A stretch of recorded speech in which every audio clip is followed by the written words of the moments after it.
We actually, when we were dating, would come down here and make out all the time. It was great. Don't know if you can say that, but now she said it. So.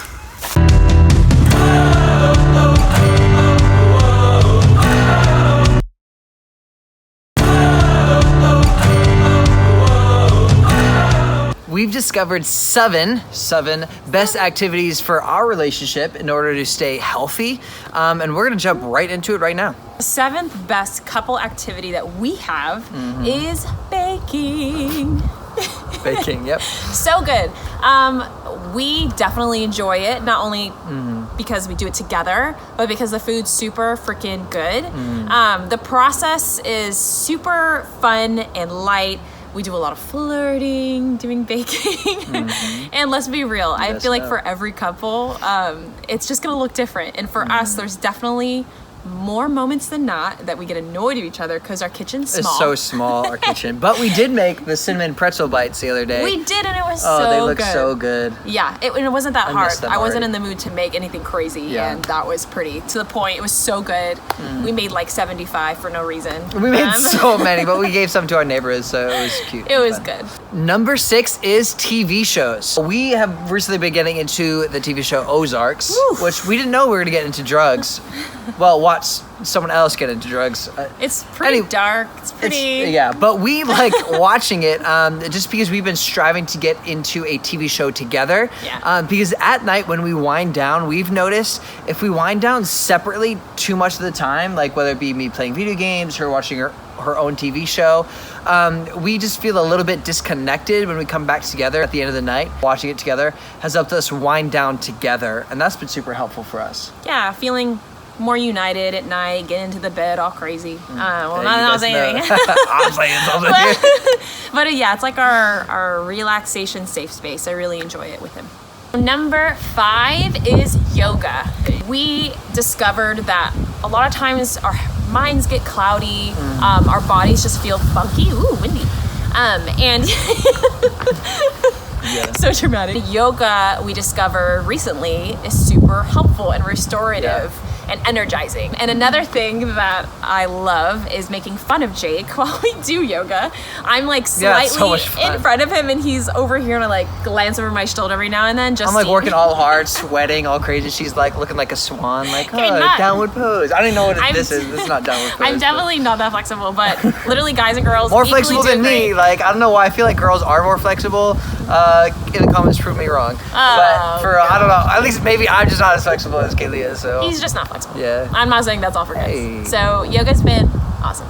Number 4 is home projects. Yay. I think we all have 4,421 home projects exactly that we need to do, but we haven't gotten to. For us, we were like, okay, we have more time than we've ever had before. But why not actually get into some of these home projects? And they really help us collaborate together in a very lighthearted way, work for one goal, which is literally what we're going to be doing for the rest of our lives together. So forever. It's always nice to work on that muscle. So we actually did one last week about minimalizing, which I'm not sure if that's a verb. Can you verbiage? We all know what he's saying. Giving books away, throwing books out to Goodwill, all that stuff. And that was a really fun home project. So if you want to watch that home project, you can click the link up above. I think that's how it works. It would be really awkward for us over there, but it'll magically bring you to that video.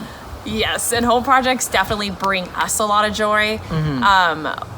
Like he mentioned, minimalism, living simply, that's definitely a value of ours. So being able to, for example, work through the books that we had last week, it was super life-giving to just get rid of the clutter and just zone in on the things that truly matter to us. Yeah. So doing that together was really sweet.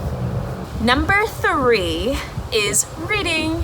And we've discovered in our relationship that reading brings us a lot of inspiration. Yep. And it freshens up our conversation. If we're not reading and not growing, I feel like that's not us. It puts like a splash of color into our conversations. If we get new ideas, then we can share those new ideas with our partner, and then we have a lot more dynamic conversations than we had before. We don't always do a great job of reading every week. Like last week, I think we read once by ourselves. Yeah, hit or miss. Yeah, but I think when we do, it's super helpful, and we need to be doing more of that. I agree. Number 2. Now, number 2 is Zooms, date Zooms. Date Zooms. Date Zooms. Zoom dates. Good job, babe. Date Zooms. Wow. So date Zooms are when you go on dates on Zoom. And we've actually noticed that they are super helpful for us because apparently someone said that we are actually social beings. Made for connection. We are made for connection. I know that probably being social in this season has been super tough as well and discouraging. That's why sometimes we force ourselves to just lean into these Zoom calls. Yeah. We just really lean into the Zoom calls. So yeah, super important. We love it. Number 1, Number ladies 1 and gentlemen. It's number 1 out of all of the couple activities. We've been waiting for it. Is walks. Walks are great. It's beautiful. So I don't even know. Yeah, it's amazing. It's been super life-giving for us to go on walks. Totally. He has an amazing thing to say about walks. Go. Well, it's not the walks for me that's so nice. It's the fact that I get to keep track of my steps. My steps are way up, and it's just fun for an achiever like me to like look at my numbers. Anyone again who knows me is to be like, yep, that makes sense. That's Jake. Such an achiever. But we have so many great conversations. Most of our greatest conversations have come from just walking. Yeah. Walk in the morning, walk in the day, walk at night. Sometimes 3 walks a day. Like, yeah. So let me just tell you though, he will like count his steps until his head hits the pillow. Like he'll walk around our bedroom when I'm in bed. Like I'm gonna get my steps. Yeah, walks just clear our minds. And oftentimes when we go on walks and maybe we're lazy in a bad mood, literally 99.99% of the time. I don't know where she gets these random percentages. It's right and correct. She like set out this like random percentage, like 47%. That makes sense. It just sits right, you know. Right. But 99% of the time we are just feeling better. That's just what happens when we go for walks. Those are our 7 couple activities for quarantine. And our question for you is, which one of those activities spoke to you the most? Go ahead and just post that below. And also, if you want to dive deeper, we of course always have our blog that dives deeper from our YouTube channel. On the blog, if you actually want to do one of these activities and then post about it on our blog, that would be amazing. We'd love to start a dialogue about which of these activities is actually super helpful in our relationships. So completely. Yeah. That's what we got. Well, thanks for joining us today. We're super excited that we were able to do this, and I should cut my hair. Yeah, that's true. But as we end, I just want to show you. Let's see if I can do this. Y'all, I stepped in this poop as I was walking out. Yeah, I was like, sorry, dude. It was so bad. That's so gross. Well, we love you guys. Peace.